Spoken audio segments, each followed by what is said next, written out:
প্রত্যেকটা আত্মা আল্লাহর কাছে সংরক্ষিত থাকে। প্রতিটা রুহু, প্রতিটা মানুষ মালাকুল মাউতকে দেখতে পায়। আপনিও দেখবেন, আমিও দেখব।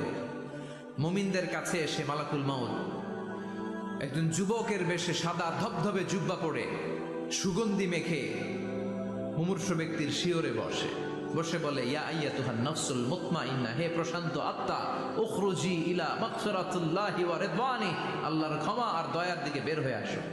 বলা মাত্রই মুমিনের আত্মাটা স্মুথলি বের হয়ে আসে।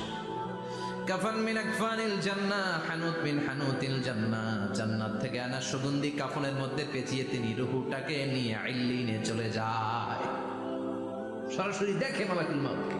আর যারা ইসলাম বিরোধী, কোরআন বিরোধী, তাদের সামনে এসে মালাকুল মাউত ত্রাস সৃষ্টি করে। আগে ধমক। মালাকুল মাউত এসে কাফের, নাস্তিক, মুশরিকদের সামনে এসে এরকম একটা ত্রাস সৃষ্টি করে,